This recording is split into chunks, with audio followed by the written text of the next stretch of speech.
Corona کی وبا کے نتیجے میں امریکی معیشت کو پہنچنے والے نقصان کے سبب ایسے لاکھوں امریکی جو اپنی ملازمتوں سے ہاتھ دھو بیٹھے ہیں اب گھروں سے بے دخل کیے جانے کے خطرے سے دوچار ہیں۔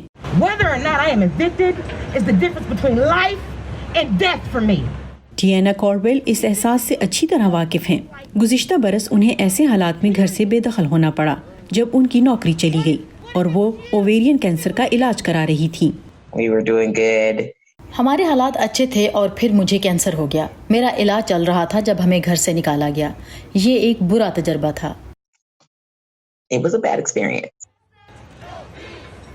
بے روزگار اور بمشکل کرایہ ادا کرنے کے قابل ٹیانا کوربل کیسی ٹیننٹس نامی گروپ کے ساتھ تحریک میں شامل ہیں۔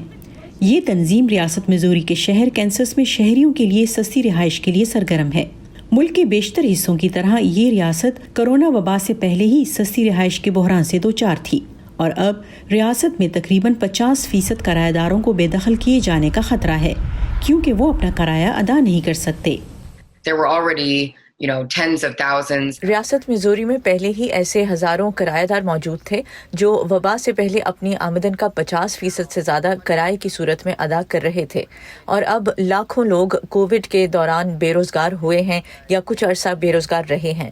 اس دوران بہت سے غریب اور مزدور طبقے کے گھرانوں کے لیے قرضوں کا بوجھ برداشت کرنا ناممکن ہو چکا ہے۔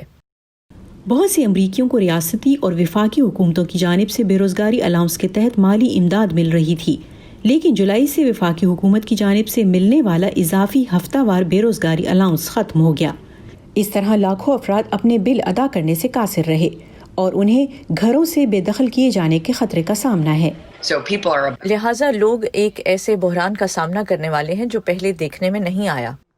رہائش کے حق کے حامی کرائے میں نرمی اور بے دخلی کی حدود میں توسیع کا مطالبہ کر رہے ہیں۔ یہ ایک ایسا مسئلہ ہے جس کے حل کے لیے حال ہی میں صدر ڈونلڈ ٹرمپ نے اقدامات کا اعلان کیا تھا۔ میں ایک حکم نامے پر دستخط کر کے ہاؤسنگ اور شہری ترقی کے محکموں کو ہدایت دے رہا ہوں کہ وہ کرایہ داروں اور گھروں کے مالکان کے اپنے گھروں میں رہنے کو یقینی بنانے کے لیے اقدامات اٹھائیں۔ لیکن ماہرین کے مطابق انتظامی حکم نامہ کسی بھی ادارے کو ایسا کرنے کی کوئی واضح ہدایت فراہم نہیں کرتا۔ شہریوں کے حقوق کے لیے کام کرنے والی وکیل جینا کیالا کہتی ہیں کہ اس کا حل قانون سازوں کے پاس ہے۔ We must all come together and fight. ہم سب کو اکٹھا ہونا چاہیے اور کانگریس پر زور دینا چاہیے کہ وہ اس بارے میں کچھ کرے۔ وقتی اقدامات کی بجائے مستقل بنیادوں پر ہماری اجرت اور رہائش دونوں مسئلوں کو حل کریں۔ Our housing problem.